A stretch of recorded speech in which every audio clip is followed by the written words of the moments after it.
The great council chamber floated in space like a crystal flower, its transparent walls showing the stars beyond. Inside, thousands of beings from across the galaxy sat in worry and fear. Their skin colors ranged from pale blue to deep purple. Some had tentacles instead of arms. Others looked like walking trees with golden leaves. But they all shared the same look of terror in their eyes. Ambassador Zephyrian stood at the center of the chamber. His body was made of living crystal that changed colors with his emotions. Right now, those colors were dark red and black, the colors of fear and desperation. He had been chosen to speak for his people, the Altarians, but today he spoke for everyone. Friends of the Council, Zephyrian began, his voice carrying clearly through the chamber's sound system. We are dying. A wave of sad sounds moved through the crowd. Some beings clicked their claws, others hummed low notes of distress. The Galactic Council had ruled the stars for 10,000 years. They had brought peace to 1,000,000 worlds. Their ships could cross the galaxy in days. Their cities floated among the clouds of gas giants. Their medicine could cure almost any disease. But none of that mattered now.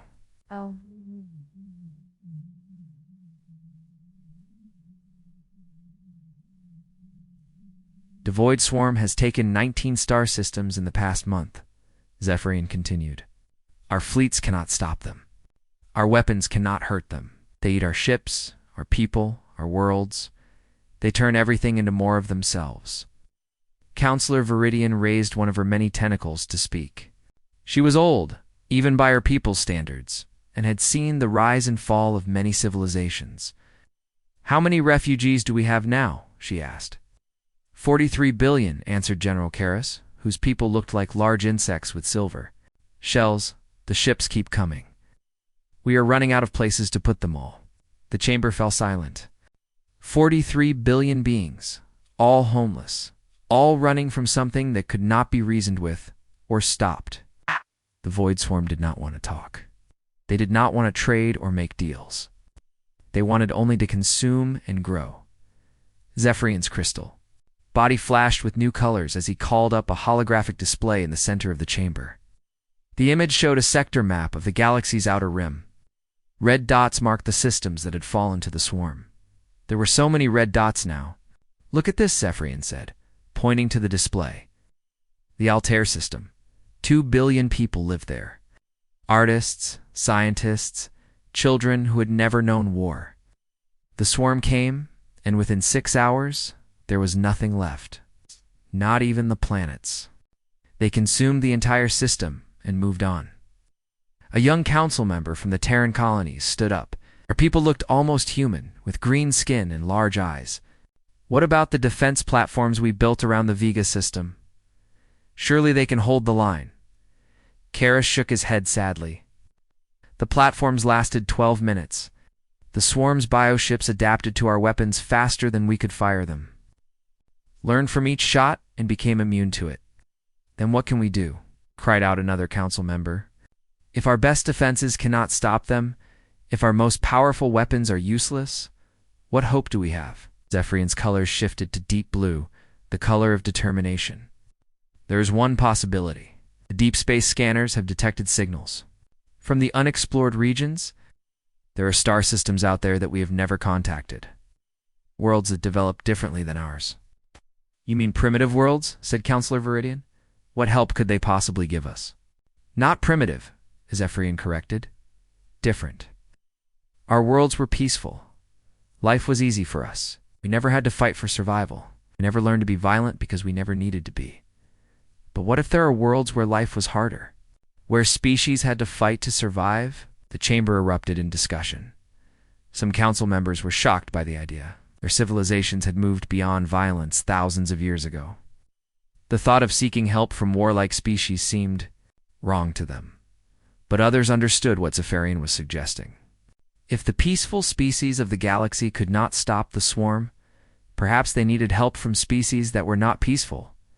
General Karras stepped forward. The ambassador is right. We need warriors, not diplomats. We need beings who understand violence because they lived with it. The swarm thinks like a predator. To defeat a predator, we may need to think like one too. But how do we find such worlds? Asked a council member. How do we know they will help us instead of seeing us as more prey? Zephyrian called up another display, this one showing radio telescope data from the outer rim. Our long-range sensors have detected something interesting. In a small system near the galactic edge, there are artificial signals, not like our technology, but organized and complex. The signals suggest a species that has been watching space for a long time. Watching for what? Viridian asked. For us. Perhaps or for threats like the swarm. The debate continued for hours. Some council members argued that contacting unknown species was too dangerous. Others pointed out that they would all be dead soon if they did nothing. The swarm was moving closer to the galaxy's core with each passing day. Finally, the council voted. It was close, but the decision was made. They would send out a distress signal to any species within range, asking for help against the void swarm. The message would include star maps, translation protocols, and a promise of reward for any species brave enough to answer. As the great transmission array powered up, Zephyrian stood alone in the observation deck watching the stars. The message would take days to reach the outer systems. If anyone received it, it would take even longer for them to respond. It's time they might not have. Far away in a small system orbited by a blue and green world, the message was already being received. The beings on that world had been listening to space for decades, waiting for this moment. They had wondered if they were alone in the universe. Now they knew they were not. And they were about to learn that sometimes being alone would have been safer. Jake Morrison sat in the Deep Space Monitoring Station in Colorado, staring at the signal display on his screen. He had been working the night shift for 3 years, listening to static and cosmic background radiation. This was different. This was artificial, complex, and it was directed at Earth. Lisa, come look at this, he called to his colleague. Lisa. Hayes hurried over from her workstation, coffee cup in hand. What am I looking at, Jake? Unless I'm crazy, this is a message from aliens, and they're asking for help. Lisa nearly dropped her coffee. Around them, other technicians began to notice the signal. Within minutes, alarms were going off, and phones were ringing as the news traveled up the chain of command. The message was, in a mathematical code that took the computer systems hours to decode. When they finally translated it, the words appeared on screens around the world. To any species receiving this transmission, we are the Galactic Council.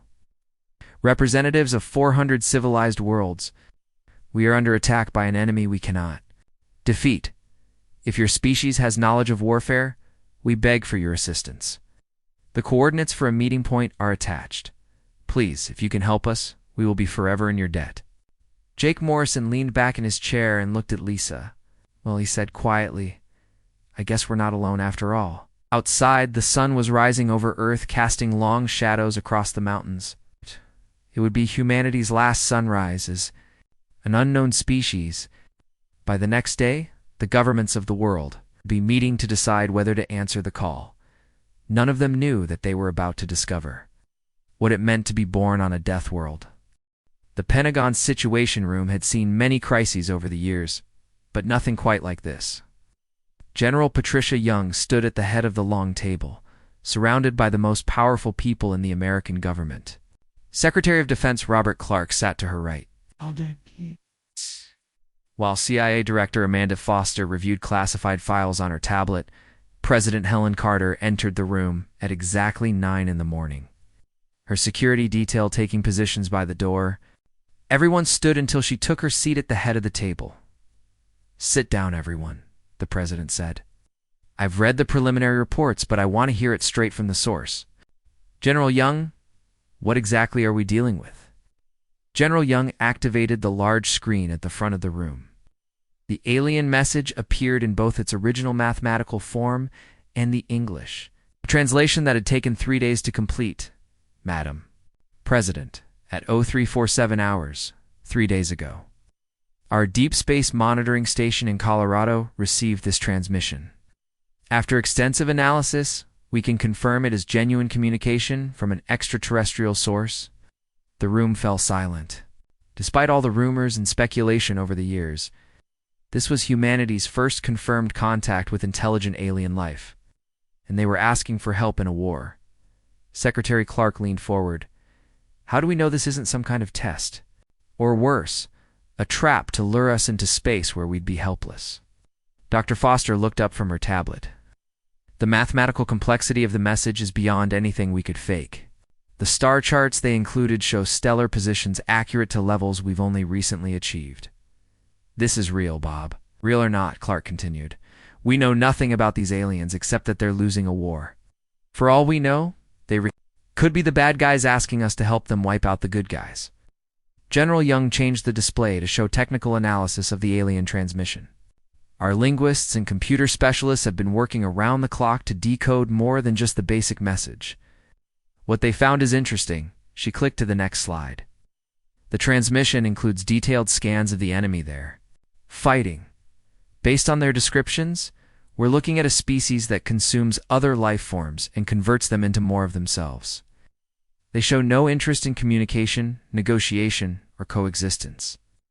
A hive mind, added Dr. Foster.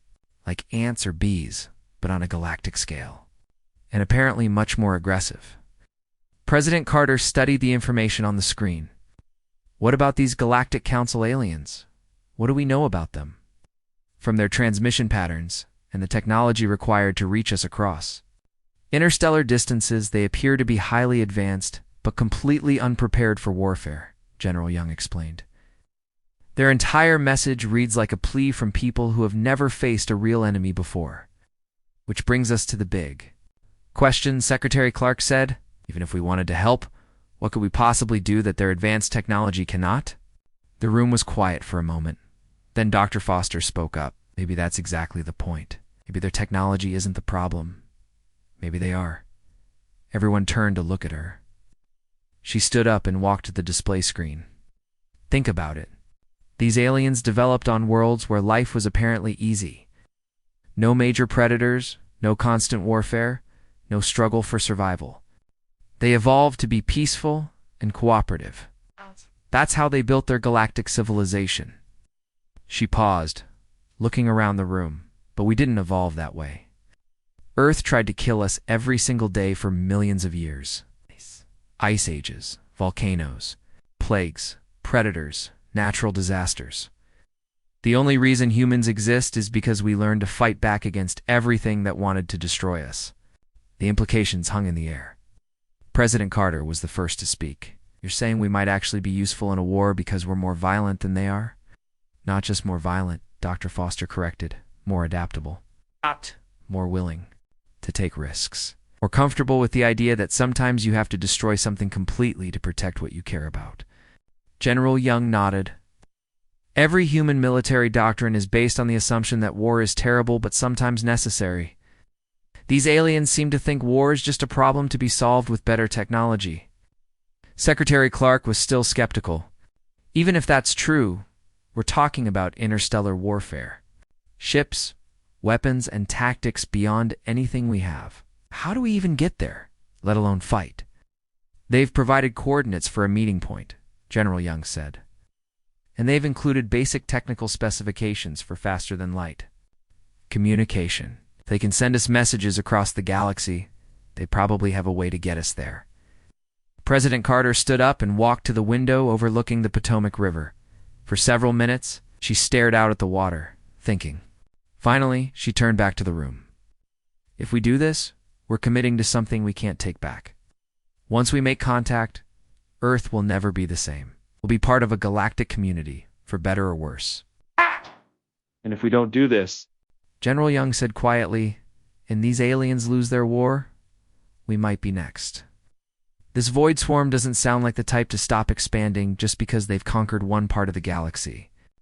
The president nodded slowly. All right, we help them, but we go unprepared for anything. Within hours, orders were flowing out to military bases around the world.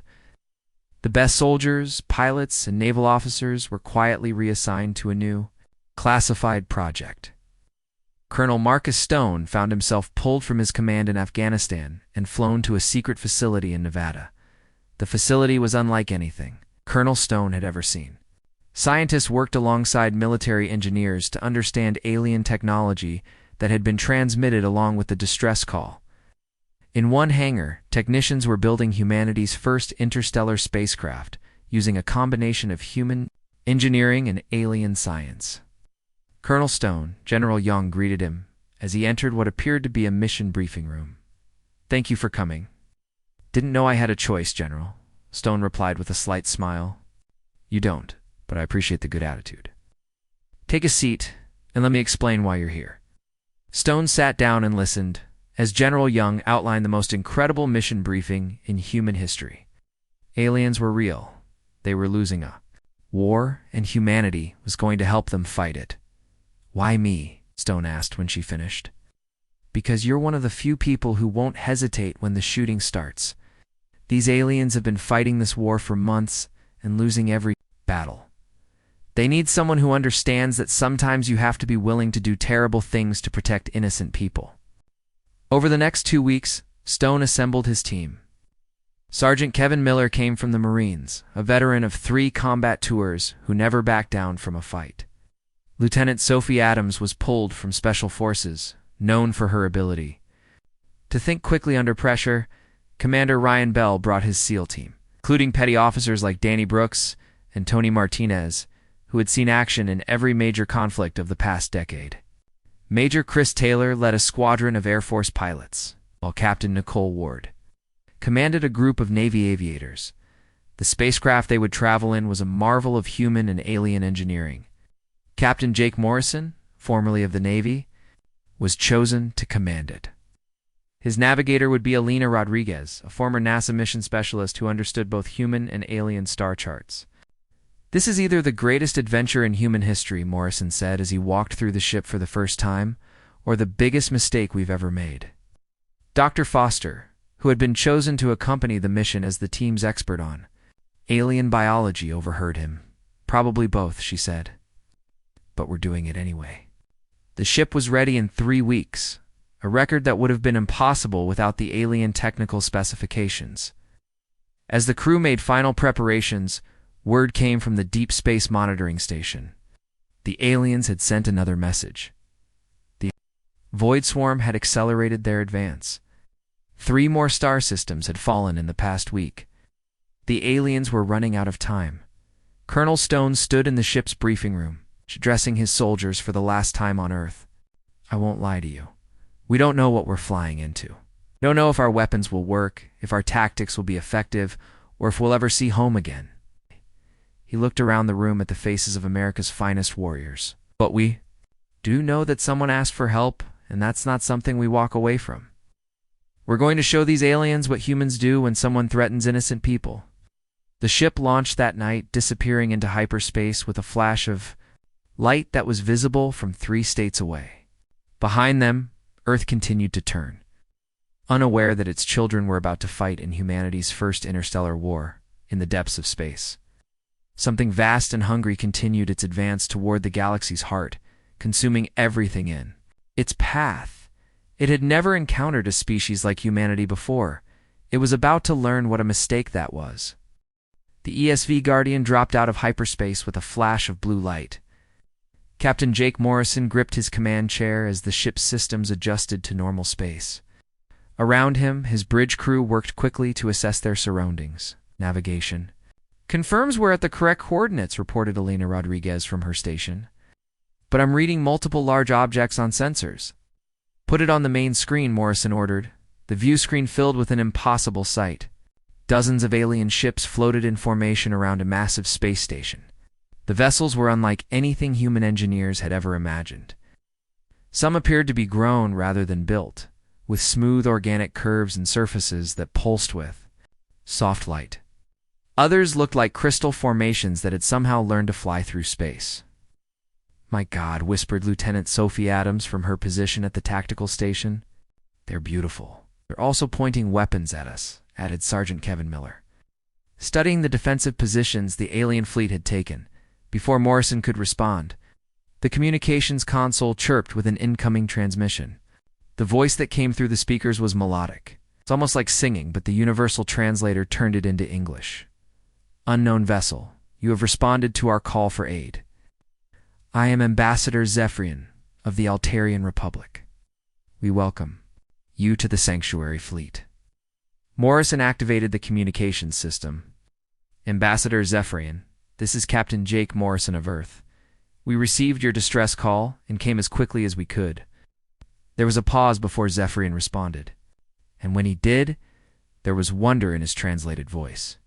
Earth, we had hoped someone would answer, but we never imagined it would happen so quickly. Will you come aboard our command ship? There is much we need to discuss. An hour later, Colonel Marcus Stone led a small team of humans through the airlock of the alien vessel, Starweaver.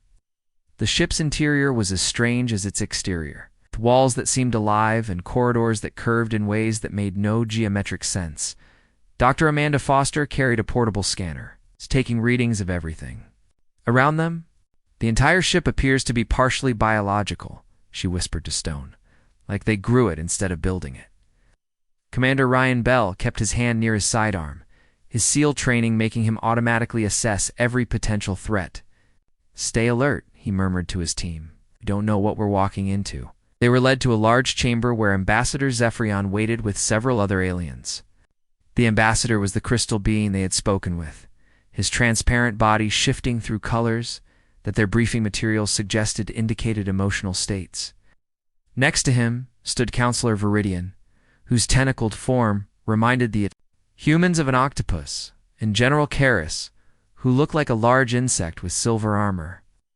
Welcome to the Starweaver, Zephyrian said, his form brightening to what the humans guessed was a welcoming color. We are honored by your presence, Colonel. Stone stepped forward. Ambassador, we came as soon as we could, but we need to understand what we're dealing with. Tell us about this enemy you're fighting. The chamber darkened as holographic displays appeared around them. The images showed star systems consumed by something that looked part machine, part living creature. Ships that moved like animals, but fired weapons with mechanical precision. Worlds stripped bare of all life and converted into breeding grounds for more monsters. This is the Void Swarm, General Karis explained, his translated voice carrying overtones of fear. They appeared 6 months ago from the space between galaxies. We do not know where they came from, or what they want beyond consuming everything. In their path, Major Chris Taylor, one of the human pilots, studied the combat footage. Your ships don't seem to be fighting back very effectively. Why aren't you shooting to kill? The question caused visible distress among the aliens. Counselor. Viridian's tentacles curled tightly, while Zephyrian's colors shifted to darker hues. Violence is difficult for our species, Viridian explained. Our evolution did not prepare us for such brutality. We have weapons, but we are trained to disable, not destroy. The concept of total warfare is foreign to us. Lieutenant Sophie Adams looked incredulous, but they're trying to wipe you out. This isn't the time to worry about being polite. We understand this intellectually, General Karis said, his insect-like head tilting in what might have been frustration. But understanding and doing are different things. When we see an enemy, our instinct is to find a peaceful solution. By the time we realize there is no peaceful solution, it is usually too late. Dr. Foster was studying the biological data on the swarm creatures. These things aren't really alive in the traditional sense, she reported to the group. More like living machines. Part organic tissue, part computer system. They are designed for one purpose, to consume and replicate. Can they be reasoned with? Colonel Stone asked. No, Zephyrian replied immediately. We have tried every form of communication we know. They do not respond to mathematics, music, art, or any other universal language. They simply attack and consume. Commander Bell leaned forward. Show us their combat tactics. Everything you have. The holographic display changed to show battle after battle. The humans watched as alien fleets engaged the swarm using careful, measured tactics designed to minimize casualties on both sides. The swarm responded with overwhelming force and perfect coordination, adapting to alien weapons faster than the aliens could develop new ones. There's your problem, Bell said bluntly. You're fighting like you expect them to play by rules. These things don't have rules. They have programming. What would you do differently? General Karis asked. Stone exchanged glances with his team.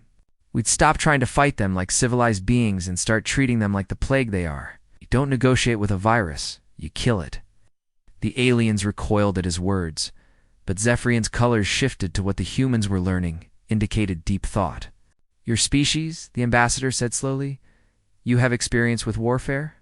Unfortunately, yes, Stone replied. Humans have been fighting wars for thousands of years. We've gotten very good at it.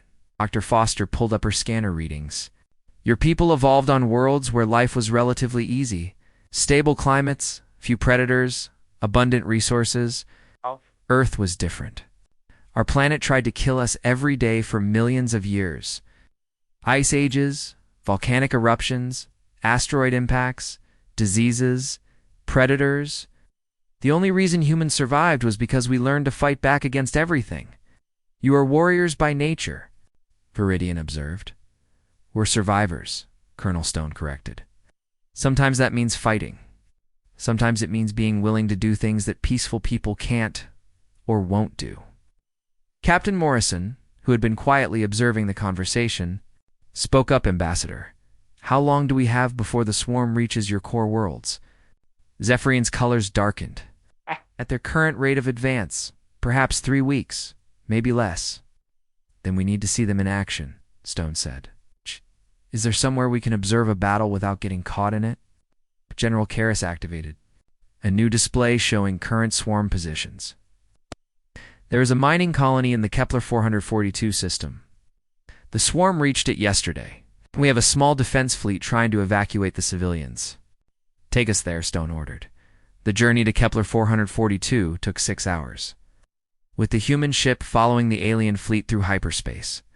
When they arrived, they found a battle already in progress. The swarm had surrounded the mining colonies.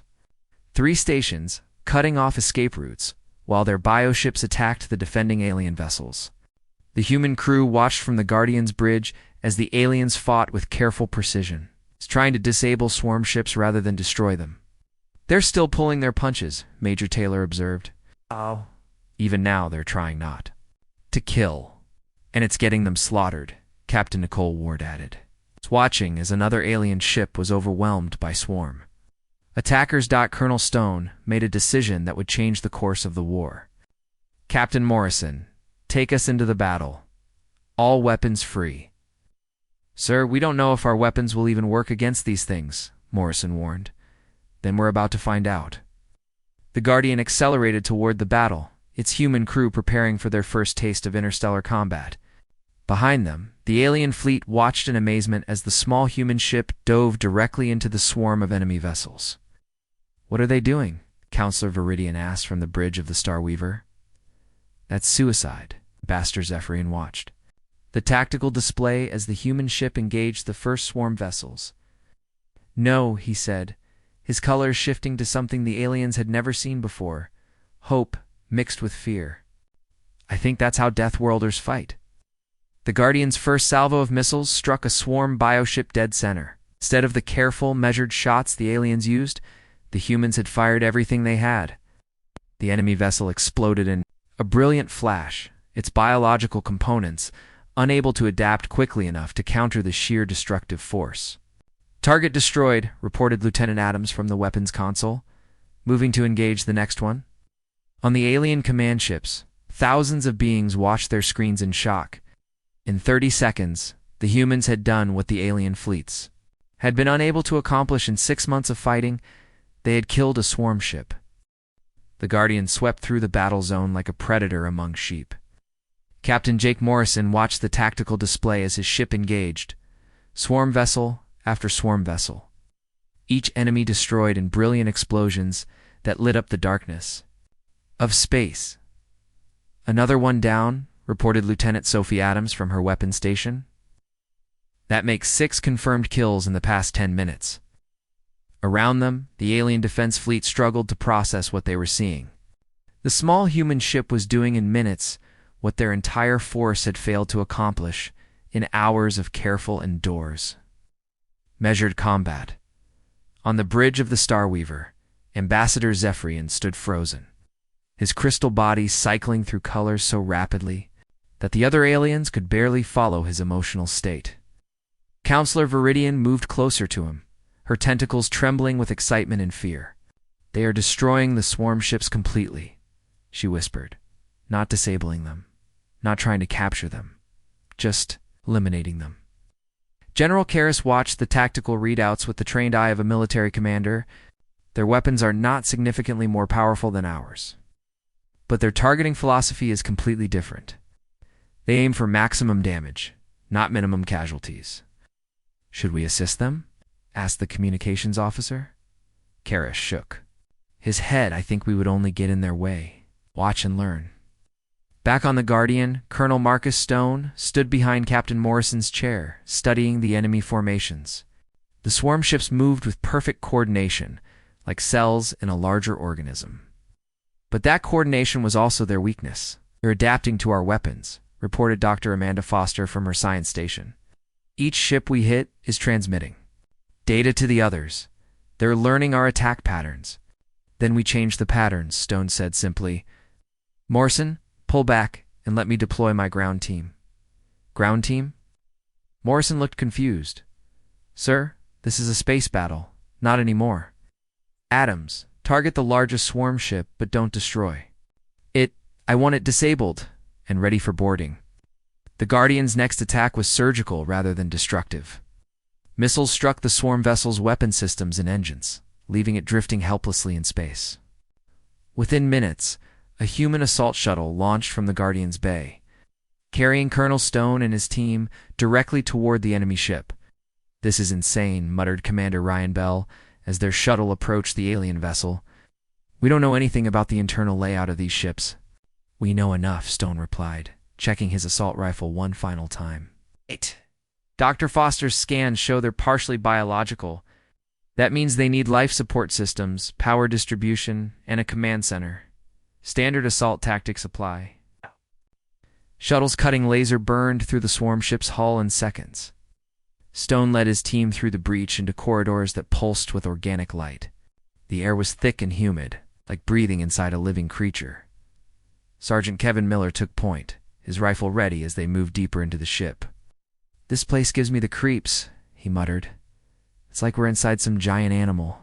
I die. They didn't have to search long for the enemy. Swarm warriors came at them through the corridors, moving with inhuman speed and coordination. But the humans were ready. Miller's rifle chattered as he put down the first wave of attackers. Behind him, Lieutenant Sophie Adams flanked left, while Corporal Danny Brooks went right, their crossfire catching the swarm. Creatures in a deadly triangle. The aliens watching from their ships had never seen anything like it. Human soldiers moved through the swarm vessel like they belonged there, clearing corridor after corridor with ruthless efficiency. "How are they so effective?" General Karras asked, watching the helmet camera feeds that the humans were transmitting. "These creatures have overwhelmed our best troops every time we've tried to board one of their ships." Dr. Foster answered from the Guardian's bridge. "Your troops are trained to minimize violence and preserve life. Human soldiers are trained to end threats as quickly and completely as possible. It's the difference between police work and warfare." Colonel Stone's team reached what appeared to be the ship's command center, a vast chamber filled with organic computer systems that pulsed with bioluminescent patterns.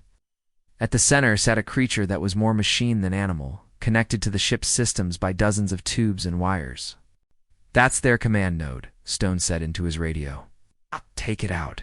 The explosion that followed sent feedback through the entire swarm formation. Ships that had been moving in perfect coordination suddenly became confused, colliding with each other or firing at empty space. "The network link is disrupted," reported the alien science officer on the Starweaver. "They're losing coordination." Ambassador Zephyrian's colors shifted to bright yellow, indicating excitement and hope. "Press the attack." While they're confused, but the alien fleet hesitated, still reluctant to take advantage of their enemy's weakness with overwhelming force. The humans had no such reservations. Major Chris Taylor led his fighter squadron off, the Guardian's flight deck diving into the confused swarm formation like hawks among pigeons.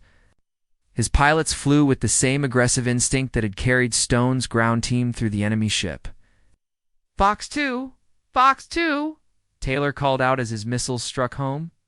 Behind him, Captain Nicole Ward rolled her fighter through impossible maneuvers. her weapons tracking multiple targets simultaneously. The alien pilots watched in amazement as the humans flew. Patterns that violated every principle of energy conservation and defensive positioning. Where alien pilots flew to minimize risk and preserve their ships, human pilots flew to destroy the enemy as quickly as possible. "They fight like they don't care if they die," observed one alien pilot. "No," corrected his squadron leader. "They fight like the mission is more important than their own survival. There is a difference." Within an hour, the swarm attack on the mining colony had been completely defeated. 37 enemy ships destroyed, with no human casualties and minimal alien losses. It was the first clear victory the Galactic Council had achieved since the war began. As the human forces regrouped, Colonel Stone found himself facing a crowd of alien officers who wanted to understand how his people had accomplished what seemed impossible. "Your tactics are so aggressive," said one alien commander. "Do you not fear death?" Stone considered the question seriously. "We fear it, but we don't let that fear control us. On Earth, everything was trying to kill us for millions of years. We learned that sometimes the only way to survive is to be more dangerous than the things hunting you." Counselor Viridian approached him, her tentacles moving in patterns that indicated deep respect. "Will you teach us your methods of warfare?" "We can try," Stone replied. "But you need to understand that what we do goes against everything your species evolved to be. It might be harder than you think." The training began immediately. Human advisors worked with alien troops, teaching them to think like predators instead of prey. The results were mixed at first.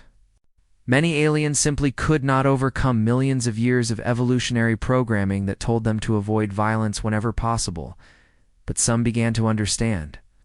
A few alien pilots started flying more aggressively, copying human attack patterns. Some ground troops learned to press attacks home instead of pulling back at the first sign of resistance. Dr. Foster worked with alien scientists to understand the swarm's biology and technology.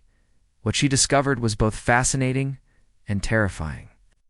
"They're not just a hive mind," she explained to a gathering of council leaders. "They're a weapons system. Someone or something created them specifically to consume other civilizations and convert the resources into more weapons." "Created by whom?" Ambassador Zephyrian asked. "We don't know yet. But whoever it was, they understood that most intelligent species would be too civilized to fight effectively against something like this. They built the perfect weapon against peaceful civilizations. But not against humans," General Karras observed. "No, not against humans. Earth taught us to be just as ruthless as our enemies when survival is at stake." The news of the victory at Kepler 442 spread through the Council networks faster than hyperspace communications. For the first time since the war began, alien commanders had proof that the swarm could be defeated. Requests for human advisors flooded in from across the galaxy. But the humans knew that one victory did not win a war. The swarm was vast, with resources drawn from dozens of consumed worlds. They would adapt to human tactics just as they had adapted to alien weapons. The real test would come when the humans faced the swarm's main force. With all their accumulated knowledge and evolution, that battle was coming soon. In the depths of space, the swarm's primary consciousness processed the data from the failed attack. These new creatures, these humans, were different from any species it had encountered. They fought with a viciousness that matched its own, showing no mercy, and asking for none. For the first time since its creation, the swarm experienced something like concern. Perhaps even fear. It began to prepare new strategies, new weapons, new forms of warriors specifically designed to counter human tactics. The next battle would test whether Earth's children were truly as dangerous as they appeared. 3 weeks after the victory at Kepler 442, the war had changed completely. Human advisors worked on alien ships throughout the galaxy, teaching peaceful species how to fight like predators. The results were better than anyone had hoped, but the cost was becoming clear. General Patricia Young arrived with the second wave of Earth's forces, bringing 2,000 more soldiers, pilots, and specialists. She found a galaxy learning to wage war from humanity's children. The transformation was both inspiring and troubling. On the bridge of the Council flagship Starweaver, she met with Ambassador Zephyrian and the other alien leaders. The crystal Being's colors were different now, darker and more focused than when the humans had first arrived. General young Zephyrian said, "We owe your species a debt we can never repay. Your people have taught us things we never imagined possible." "What have we taught you?" Young asked, though she suspected she already knew the answer. Counselor Viridian answered, her tentacles moving in patterns that showed both pride and sadness. "We have learned to kill efficiently, to strike without mercy, to destroy our enemies, completely rather than trying to capture or disable them." General Young nodded. That was necessary. "But I hope you've also learned when to stop." The conversation was interrupted by alarms throughout the ship. General Karras rushed onto the bridge, his silver armor gleaming under the emergency lights. "The swarm's main fleet is moving," he announced. "They're heading directly for the Altair system, the heart of our civilization. Our scouts report over 10,000 ships, including their primary hive vessel." Young studied the tactical display. That appeared in the center of the bridge. The enemy formation was massive, larger than anything they had faced before. But more concerning was how they were moving. "They're not spreading out like before," she observed. "They're keeping their fleet concentrated and moving in patterns our computers can't predict." Dr. Amanda Foster, who had spent weeks studying captured swarm technology, looked up from her analysis station. "They've learned from our victories. This formation is specifically designed to counter human tactics." Colonel Marcus Stone entered the bridge, fresh from training alien ground forces, on 3 different worlds. His face was grim as he studied the enemy positions. "How long until they reach Altair?" he asked. 36 hours, Karras replied. "We're assembling every ship we have. But even with human advisors, I don't know if we can stop that many." Young made her decision quickly. "Then we don't try to stop them all. We go for their command ship, the hive vessel. Cut off the head and the body dies." "That ship is the size of a small moon," Viridian protested. "It's protected by thousands of smaller vessels and defended by weapons we can barely understand. Which is exactly why they won't expect us to attack it directly," Stone said with a grim smile. "Sometimes the stupidest plan is the best plan because no sane person would try it." The next 30 hours were a blur of preparation. Human and alien forces worked together to prepare for the largest battle in galactic history. Captain Jake Morrison found his small fleet of human ships, reinforced by hundreds of alien vessels, their crews now trained in human combat doctrine. Major Chris Taylor led a combined squadron of human and alien pilots, their ships modified with weapons designed to penetrate swarm defenses. Captain Nicole Ward commanded a strike force of bombers loaded with experimental warheads based on human nuclear technology. Commander Ryan Bell and his SEAL teams prepared for what might be the most dangerous boarding action ever attempted. Their target, the central command core of a ship larger than most asteroids, defended by millions of swarm warriors. Remember, Bell told his combined human and alien assault teams, "We're not trying to capture this thing.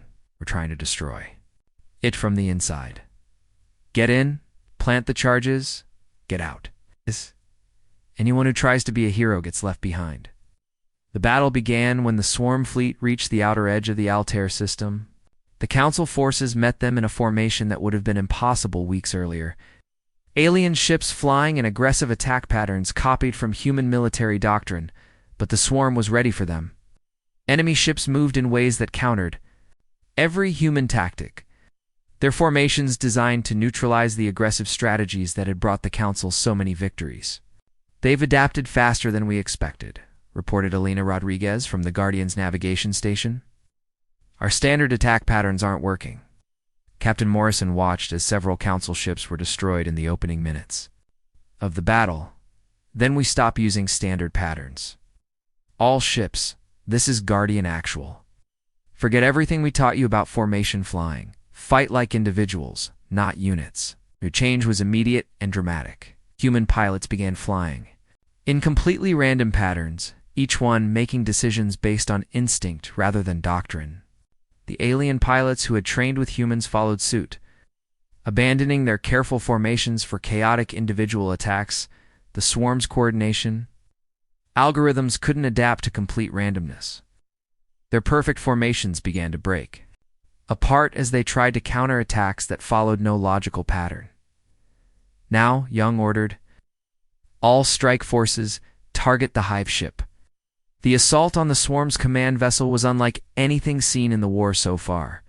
Hundreds of ships dove toward the massive enemy craft, dodging defensive fire from weapons that could destroy a normal ship with a single shot. Major Taylor's fighter squadron led the way, their ships weaving between the hive vessel's defensive turrets while Captain Ward's bombers followed behind. The first wave of explosions opened breaches in the giant ship's hull, creating entry points for Bell's assault teams. Insertion successful, Bell reported as his shuttles penetrated the hive ship's interior, beginning search for the command core. The inside of the hive vessel was a nightmare of organic corridors and mechanical systems fused together into something that hurt to look at. Bell's teams moved through passages that seemed to breathe, following Dr. Foster's analysis toward the ship's central nervous system. They weren't alone. Swarm warriors poured out of side passages, attacking with mechanical precision. But the defenders had learned from previous battles, using the ship's own structure against the human boarding parties. "They're sealing off sections behind us," reported Sergeant Kevin Miller over the radio. "We're getting cut off from our escape route." "Keep moving forward," Bell ordered. "We knew this was a one-way trip when we started." The alien members of the assault teams fought with newfound ferocity, their natural pacifism overcome by weeks of human training and the desperate knowledge that their entire civilization depended on this mission. Above them, space battle raged as ships from dozens of species fought against the swarm's endless reinforcements. The Guardian and her sister ships held the center of the formation, while alien vessels that had learned human tactics struck at the enemy flanks. "Hull breach on Deck 7, reported Lieutenant Sophie Adams from the Guardian's damage control. "Station, we're losing atmosphere. Seal it off and keep firing," Morrison ordered. "We hold this position until Bell's teams complete their mission." Deep inside the hive ship, Bell's forces finally reached their target. The command core was a vast chamber filled with organic computers, the size of buildings, all connected to a central processing unit that pulsed with alien intelligence. "There," said Dr. Foster, pointing to the massive central brain. "That's what's controlling the entire swarm network." Bell looked at the explosive charges his teams carried, then at the alien brain that had orchestrated the deaths of billions of beings, set the charges for maximum yield. "I want to make sure this thing stays dead," Ryan K. Morrison's voice over the radio. "You need to get out of there. The whole ship is starting to come apart." "Negative," Bell replied, arming the final charge. "We're staying to make sure the job gets done right." The explosion that followed could be seen from across the star system. The hive ship, which had seemed indestructible, broke apart in a chain reaction of secondary explosions. As it died, every swarm vessel in the fleet suddenly stopped moving. Their coordination network severed. The battle turned into a rout as Council forces no longer facing organized resistance, systematically destroyed the helpless swarm ships. Within hours, the greatest threat the galaxy had ever known was reduced to scattered debris floating in space.